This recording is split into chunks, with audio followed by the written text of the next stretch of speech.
The most notorious killers hide in plain sight, free to kill and kill again.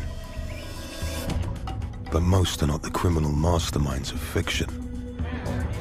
In their heads, they commit the perfect murder. In reality, it's their foolish mistakes which get them caught.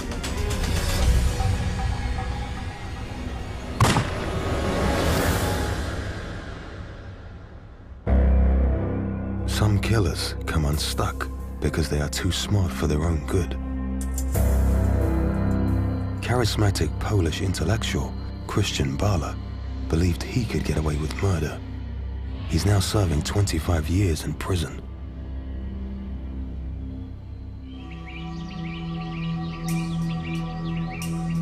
On a grey December morning in the year 2000, fishermen find a bloated, semi-naked body drifting in the river Odra in eastern Poland. Stumbling across the body was extraordinarily unlikely. This remote spot is rarely visited.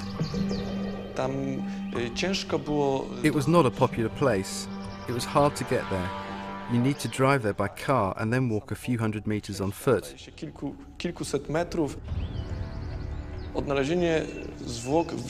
Finding a body in the river automatically erases forensic evidence.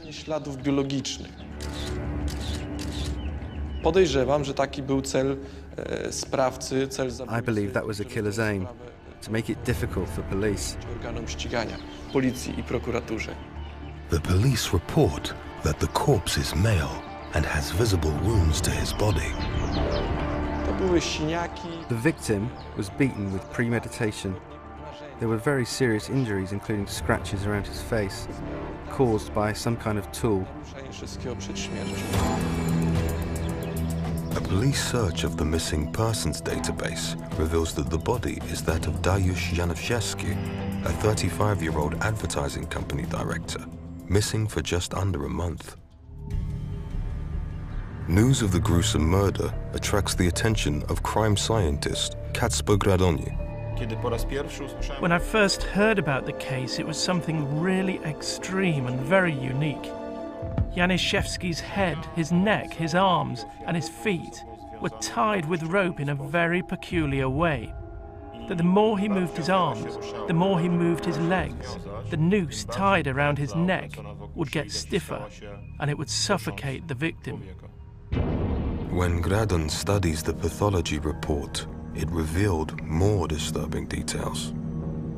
The stomach was completely empty, and the intestines of the victim were completely empty too, which indicates that the person could not have eaten for at least 3 days before death. And based on the amount of water found in the victim's lungs, it was established that the victim was still alive when he was dropped into the water. It looked like your gang-related execution.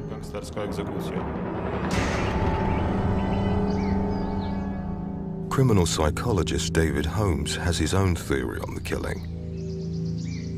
The circumstances of the body and the crime itself would indicate there's a great deal of anger involved here. It could have been, carried out by some kind of organisation if this was a punishment killing, but this is very personal. This is something that someone has seen as their mission. The police investigation begins by looking for a motive. Detectives interview Januszewski's wife and family, business partners and friends, but find nothing that would explain his brutal murder.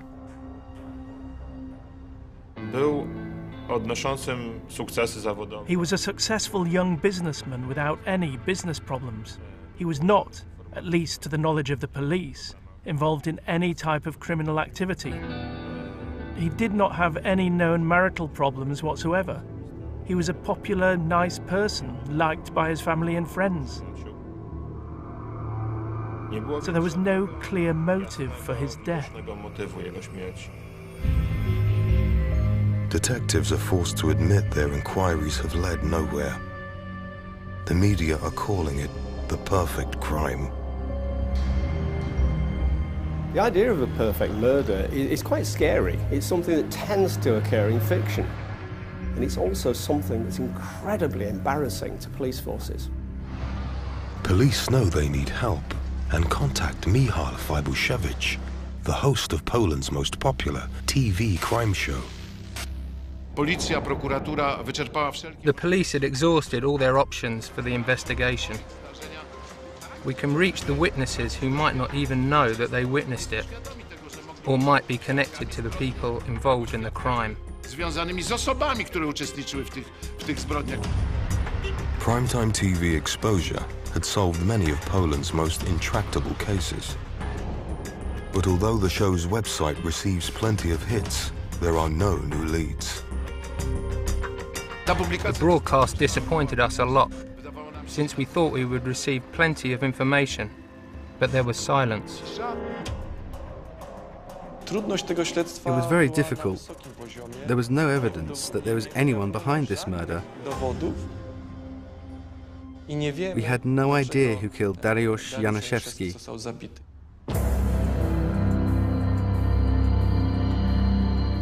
The police investigation is abandoned around June 2001, and the Januszewski murder slips out of the headlines. Until eventually, around 5 years later, one Christian Balla is charged with the murder. Over the following months, Poland would learn of an extraordinary crime. When Balla was arrested, it was one of the most important events in the criminal history of Poland. It was spectacular. He was being presented as a famous traveller, photographer, intellectual, maniac, and murderer. Astonishingly, Balla had written a book in which he appeared to incriminate himself in the Januszewski murder. British crime novelist Mark Billingham is instantly hooked on the story. I was fascinated by the notion of the killer who'd almost inadvertently confessed to his crimes within a novel he'd written. It's an incredibly dramatic premise, but also a ludicrous premise. If I put it in a novel, people wouldn't believe me. The chain of events that led to Balla's arrest was just as extraordinary as his trial.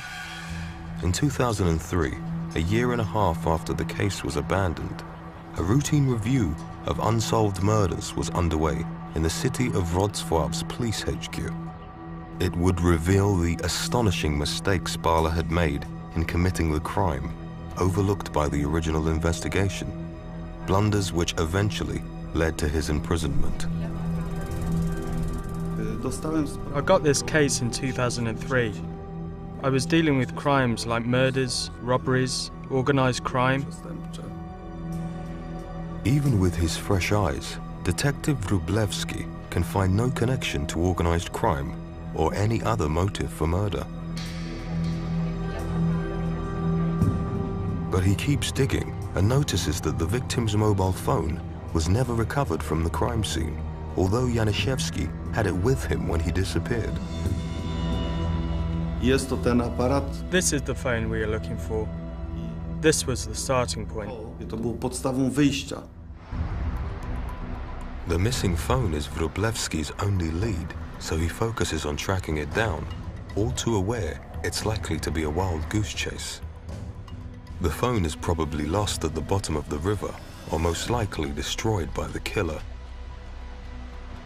But Wróblewski has an incredible piece of luck when he discovers Januszewski's wife has kept the receipt for the phone. On it is the device's IMEI number. If the phone is still making calls, this number could be used to trace the killer. Against the odds, Wróblewski's only lead pays off. The phone is still in use. Establishing that this phone was working after the murder was the beginning of the case. In the months since the murder, he discovers the phone has been sold on multiple times. This phone was used by several people. When we established who had been in possession of this phone, we questioned them. And step by step, we began to trace the perpetrator. Wróblewski eliminates innocent buyer after buyer, winding the clock back to the time of the murder. Detectives question the man found to be using the phone immediately after the victim went missing, and discover the unsuspecting businessman had himself bought the mobile from an internet auction site just 3 days after Januszewski vanished. The phone had been sold for 285 Polish zloty, about 70 euros, by someone with the internet username Chris B7. The registration details prove that the account belonged to Christian Bala. Christian Bala, a 30-something Polish intellectual and businessman, may also be innocent. Wróblewski begins to delve into his background. Of course we get excited that we found a person, that there is someone physically who fits in. But we have to look the other way around. We become devil's advocate and start to look for any element that would prove his innocence. Keeping an open mind, when Wróblewski follows Bala's online trail, he discovers his personal blog and a series of lurid extracts from Bala's first novel, describing a murder.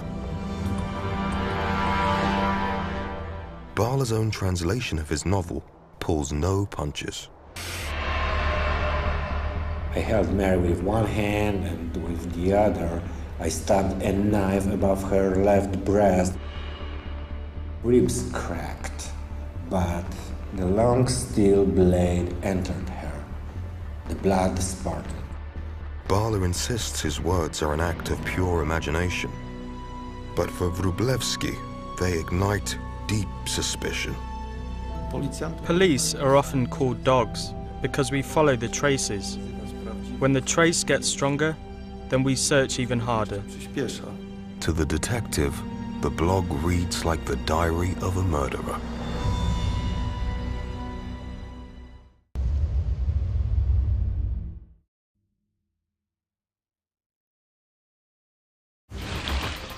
In 2003, the routine investigation of a gruesome cold case is blown wide open when Detective Wróblewski stumbles across Christian Bala's blog and a description of a murder. The violent events described online turn out to be extracts from Bala's first novel. Titled Amok, the book promises readers an adults-only experience.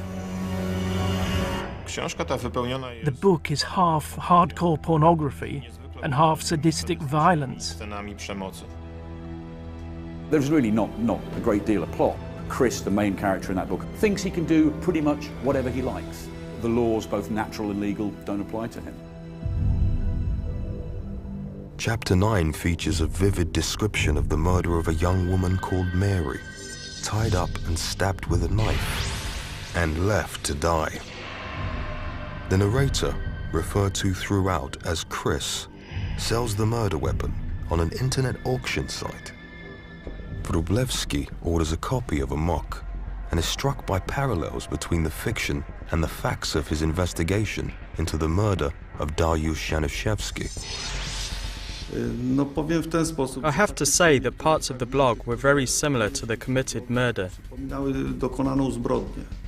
There was a part about selling a knife on the internet auction site, and that knife was used as a murder weapon.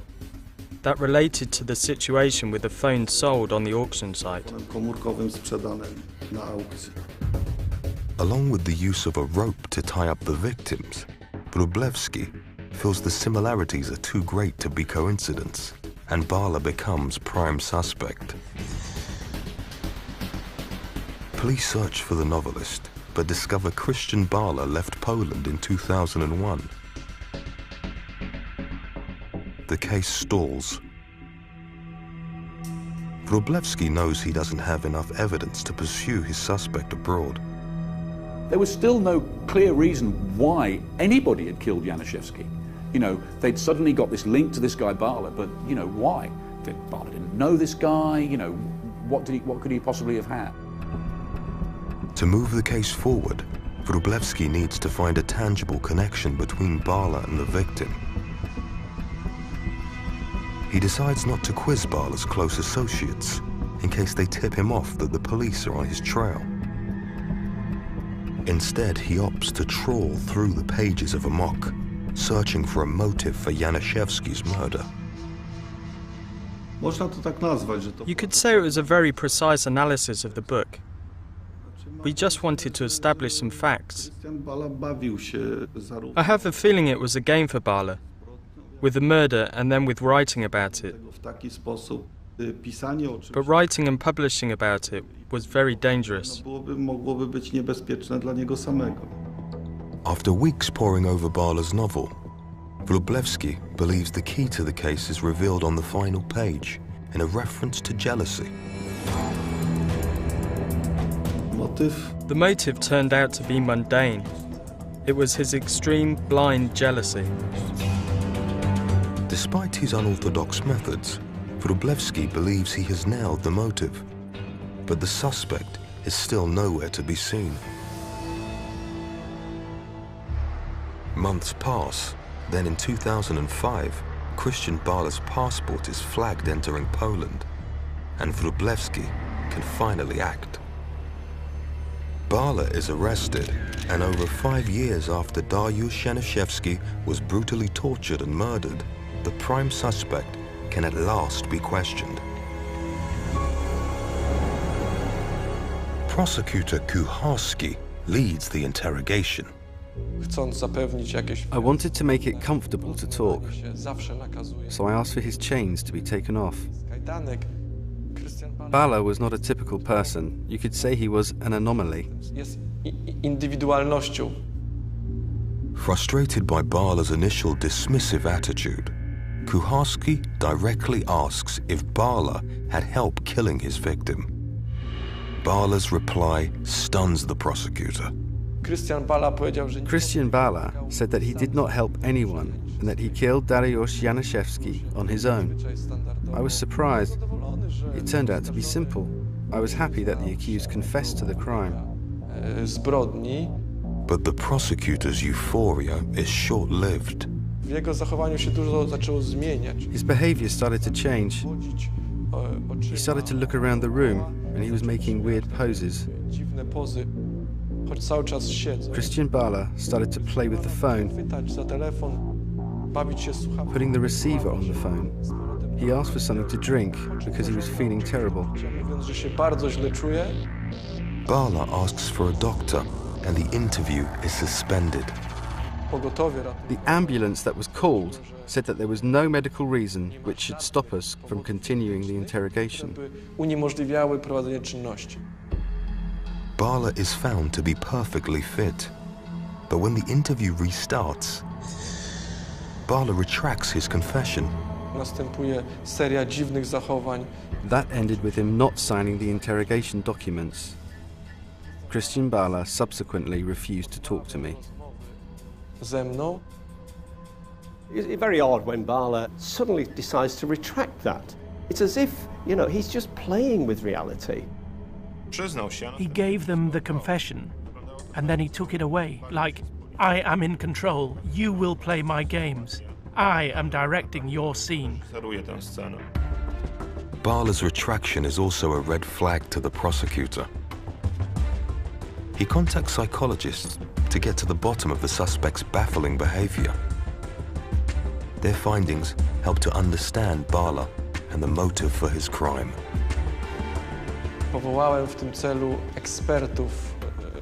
I appointed world-class experts from the best institute of forensic research in Krakow. There was a psychiatric evaluation which showed Bala had a very specific sociopathic behavior. Psychologists focus on Bala's narcissistic traits. He considered himself to be a superior human being, much smarter, much stronger, much more intelligent than the rest of the population. It was Bala's narcissistic mindset that dictated his curious behavior in the interview room and beyond. When normal individuals would feel that the walls are closing in on them and that there's no escape, unfortunately someone who's kind of very narcissistic, this can never be the situation. They've always got a route out. In his own mind, he's heading to glory, recognition. At some point, the world will give way and recognize him for the massive intellectual power he is. Bala's retraction is a serious blow for the prosecution. Kucharski will now be forced to build a case without a full confession. And he still has no evidence beyond a fictional murder to connect the victim to the suspect. The prosecution team begin to dig into the secret life of Christian Bala.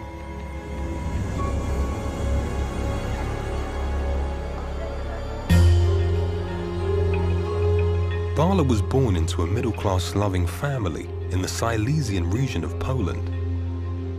The elder of 2 children, Christian was bright and intelligent. He was a smart child. He was a good pupil. But he had problems with other kids. He got into conflicts with other kids. He stuck out. He was egocentric.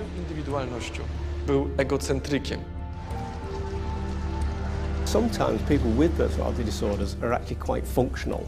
It doesn't cloud your judgment. You don't see things. You just basically have very, very strong traits, which eventually will become dysfunctional. Your family tends to accept all sorts of weird distortions because you're a kid and you're their kid. As you approach the real world, then it becomes unforgiving. Bala was the first member of his family to go to university, where he studied philosophy. He goes to university and immediately he has to find himself. So he creates a persona. He sees himself as being entitled to the role of someone superior to everyone else. The one thing he did have is the confidence to try and carry that out. He was an immensely popular student. With his teachers, who thought he was, incredibly clever, which he was, from his fellow students, from the men who thought he was great fun to hang out with, for the women who used to fall at his feet. I mean, he had a bit of a sort of legendary reputation. But there was something murky about Christian Bala, and people were beginning to notice. Christian Bala miał takie przejawy. Christian Bala had moments of being very good and a very horrible person. Dużo przejawów pokazujących, że jest kimś złym. He was definitely very smart, but also very confrontational. That's what people were saying about him. Taka metka była mu przypięta. Confidence is an aphrodisiac, and in the short term, he found that he could pick up females, that he could actually charm them. All the people that knew him back then testified to this, that he was basically an enormous liar and an enormous fabricator, and he built these kind of myths around his own character to the point where he almost started to believe them.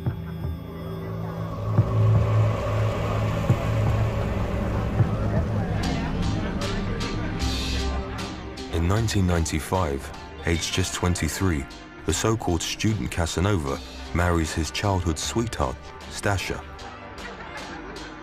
Stasha had dropped out of high school and worked as a secretary in the city.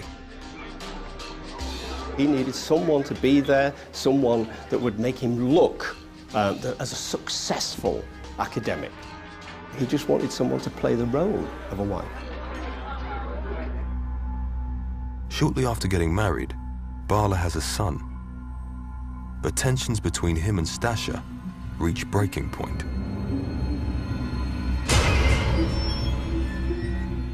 Personality problems become most evident in interpersonal relationships. You will get narcissistic rage, you'll get narcissistic anger, and they will then inflict physical, if necessary, dominance over the circumstances.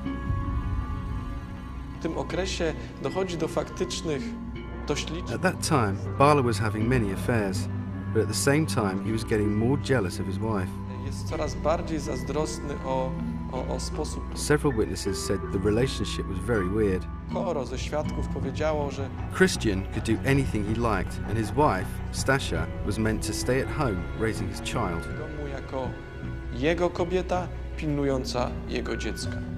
This is someone who is going to lose people from this roller coaster all the time. They're headed in a direction which has got no real purpose, and this in itself is going to end up with a collision somewhere, somehow. Around 1998, Bala abandons his university studies to start a specialist cleaning company, convinced he has a bright future as an entrepreneur.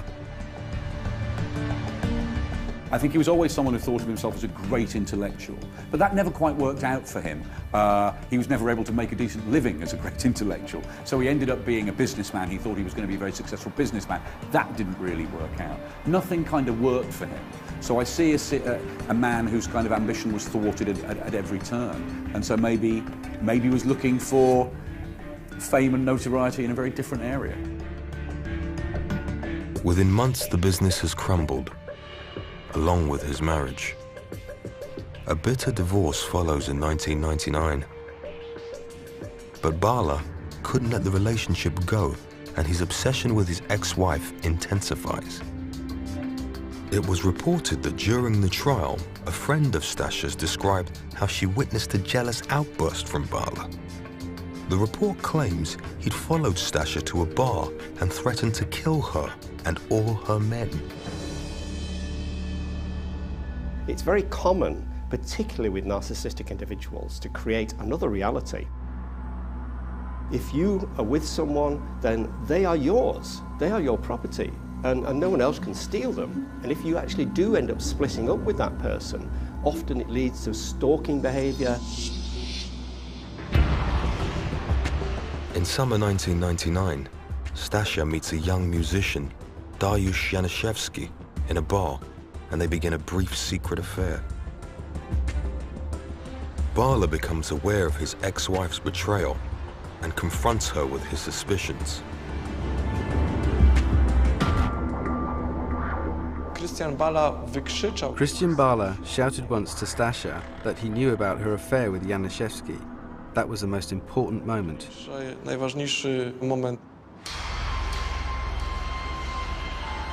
To the outside world, Januszewski was a carefree budding musician. He had no idea what horror would be unleashed by his secret affair with Bala's ex. On November the 13th, 2000, Januszewski disappears. He experiences horrific abuse before his dead body is recovered from the river Odra. The torture and murder of advertising executive Dariusz Januszewski goes unsolved for nearly 3 years, until Christian Bala posts extracts of his first violent novel on his blog and breaks the case wide open. There is no colder case than the Januszewski murder at that point. Goes online, finds this book, and is just astonished at what he's reading, and becomes a literary detective every bit as much as he's a criminal one. With Bala finally under arrest, a media storm engulfs the city of Wrocław. Suddenly there was press from around Europe. It was big news. The murderer described his crime in his book. Bala's novel, Amok, becomes a bestseller.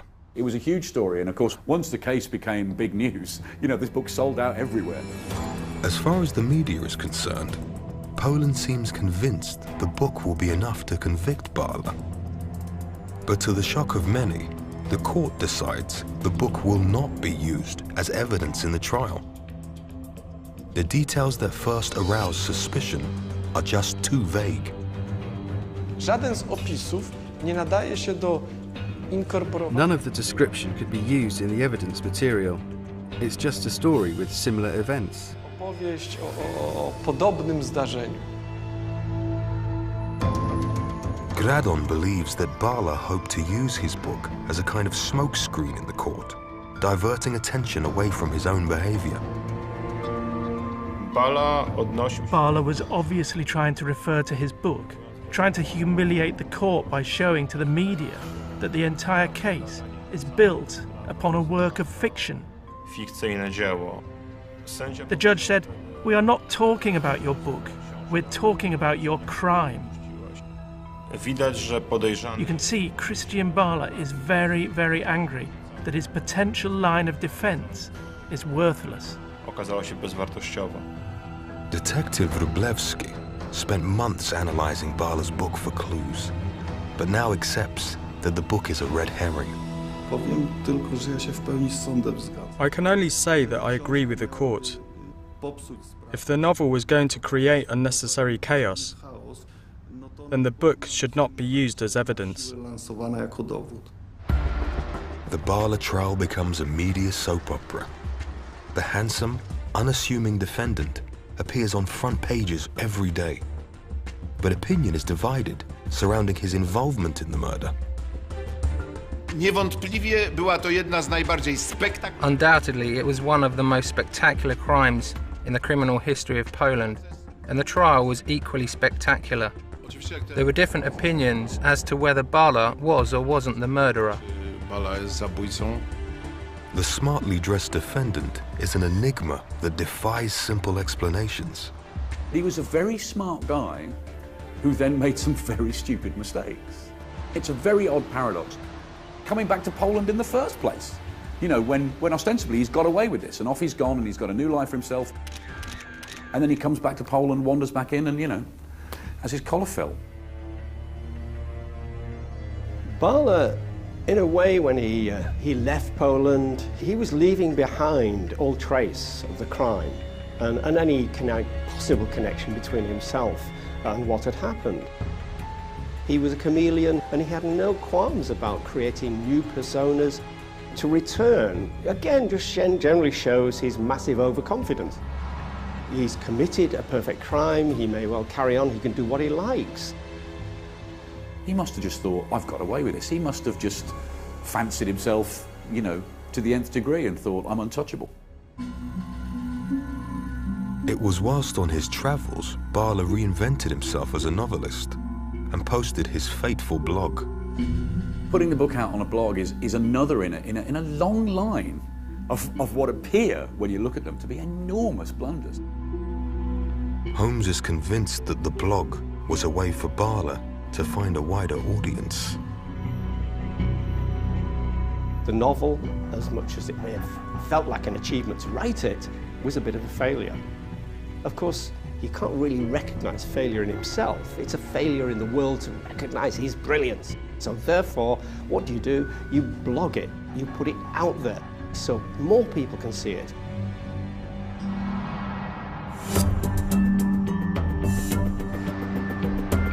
With the book now sidelined, for the prosecutor, the stakes are high. With no confession and no direct evidence, the circumstantial case must be watertight. Kucharski begins to bombard the court with the shambolic reality of Bala's perfect murder. On the day of his disappearance, witnesses describe how Januszewski took a mobile call before leaving the office. Phone calls that had been made to Januszewski were made from a telephone box just up the road. And it was a phone box that's operated with a phone card, and those phone cards are registered and calls made on them are recorded. Although police never found the phone card, every call made on it was logged and made available to detectives.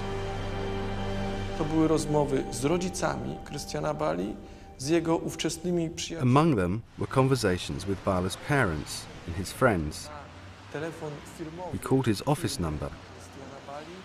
Karta magnetyczna. The magnetic card allowed us to believe with 100% certainty that the card was used by Bala. That incriminated him enormously. I mean, just massive mistakes that a kind of, you know, an idiot would make. And yet, we know that Bala's extremely, fiercely intelligent, but maybe too intelligent for his own good. Bala's troubles stem from his bizarre decision to sell the victim's phone and the ease with which it was traced back to him. It is absolutely astonishing. Yes, there are reasons why he might have held onto that phone for a couple of days. He might have wanted to have a look through messages, listen to, but once he's done with it, yeah, he smashes it up into a million pieces. He drops it in the river. He does something, not sells it for a few quid on an internet auction site. I think he actually wanted a little bit of a payback, a little bit of cash for my troubles and the troubles you've caused me. Even though he had put the guy through immense torture, death, he still wanted a few bob, in return. Did he think he was better than everybody else? Or did he just get careless and just screw up? I mean, it's quite difficult to know. There's a very thin line between arrogance and stupidity. Although the phone evidence gives police their link between Bala and Januszewski, the prosecutor still lacks a motive for murder, and Bala still insists he never met the victim. But dramatic witness testimony joins the dots between the men. Ponad wszelką wątpliwość ustaliłem, że I established that Christian got to know about Januszewski through one of his wife's girlfriends. She described in detail how Christian asked her about their relationship jak Krystian wypytywał and was asking about Januszewski, like where he works, where you can meet him and who he was. He got very detailed information. Bardzo szczegółowe dane na jego temat uzyskał. They find the final missing link, and this link is the motive, and that motive is jealousy. Detective Wróblewski's instincts about Bala's motive turned out to be right. He was jealous of his ex-wife's lover. The net is tightening, but the prosecutor still lacks any physical evidence connecting the two men. But then the prosecutor gets the break he needs. Since Bala's arrest, investigators had been sifting the belongings he left at his parents' house. We need to remember it was 5 years after the victim was killed, so we did not expect to find any direct evidence. But Bala's stash of belongings provides a treasure trove of incriminating evidence that would ultimately convict him.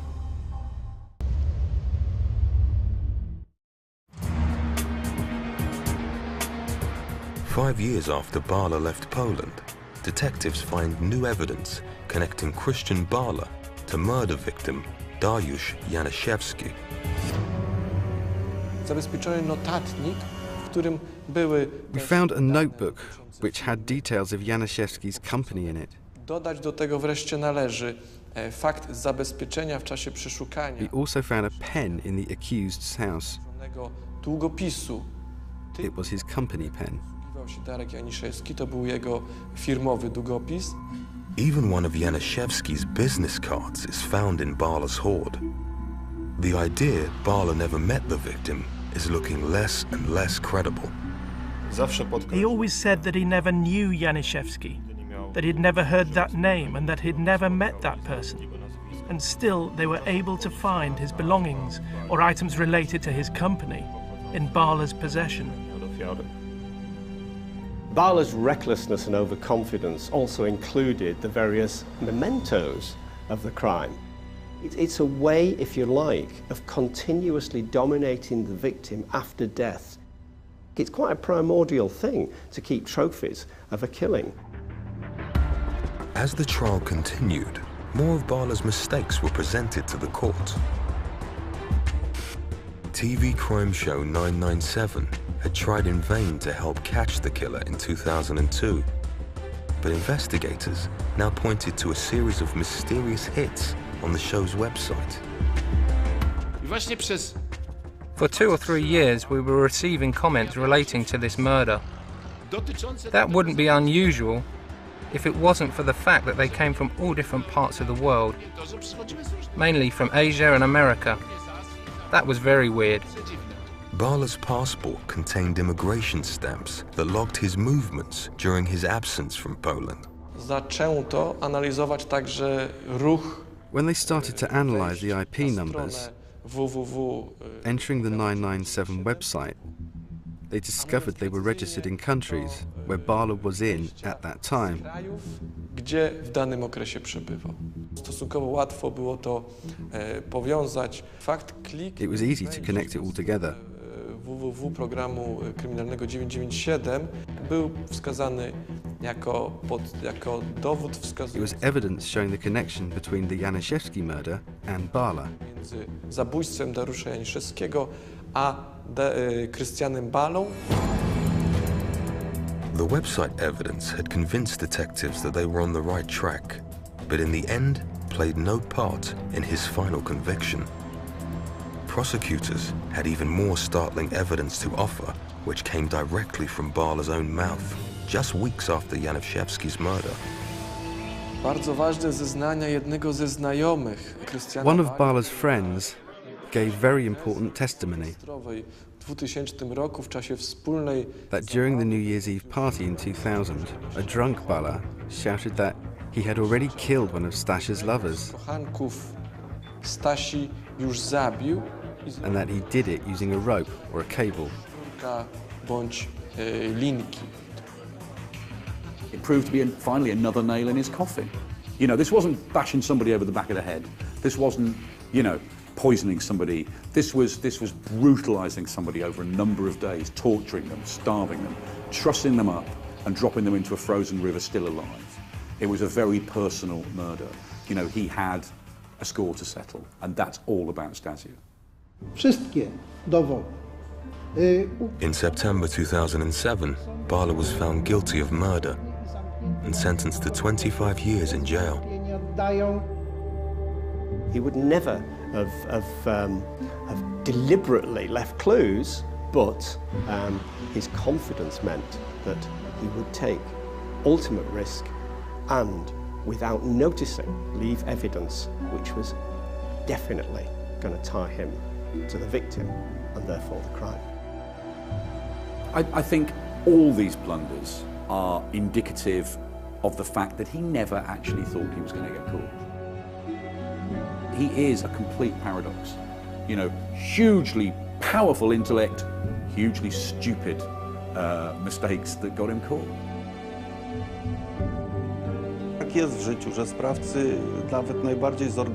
That's how it is in life, that even the most organized perpetrators leave traces. Every element that brings us closer to the solution is exciting. I will not deny it. It is satisfying when we succeed. The perpetrator is where he is meant to be. From his cell, Bala still rankles at how his novel was interpreted by the police as a blueprint for murder. Wróblewski claims that the crime scene in the book Ink was a key for his investigation, which is absurd. He must be, I don't know, an idiot, complete idiot, illiterate idiot. The book is a kind of language game which has no relationship with anything in real life. I cannot recognize my book when it's cut off in pieces, you know, and this is what I hate. For once, crime writer Mark Billingham sees Bala's point. I don't think it's a kind of autobiography of a murderer. I don't in any sense think, you know, look at these key passages which the police got so worked up about as being, you know, proof of this terrible murder. But I think they're proof of a fairly twisted kind of fairly twisted mind. Although Bala's book is pure fiction, it still shines a light on its author. As a criminologist, the most revealing thing about his book was how much of himself it portrayed and how much of his character it revealed. His manipulative, psychopathic disregard for others and his kind of narcissistic selfishness were all embedded in the pages of that book. From behind bars, Bala still protests that he had nothing to do with the murder of Dariusz Januszewski. They have ruined my personal life, my family life, my professional life, and they forced me to live behind bars, this hell on earth, for what? For nothing. I had never committed a crime, I have never done anything I should spend here a day. and I've been here almost 8 years. The judgment with such absurd conclusions had to be written by brainless jellyfish. Right now, he can present himself as an innocent person, a victim of an oppressive police system. He knows that one day he will be free. If he says, "I did it, this was me," he would be marked as an offender for life. Despite Amok playing no part in his conviction, Christian Bala will always be known as the murderer who incriminated himself in his own novel.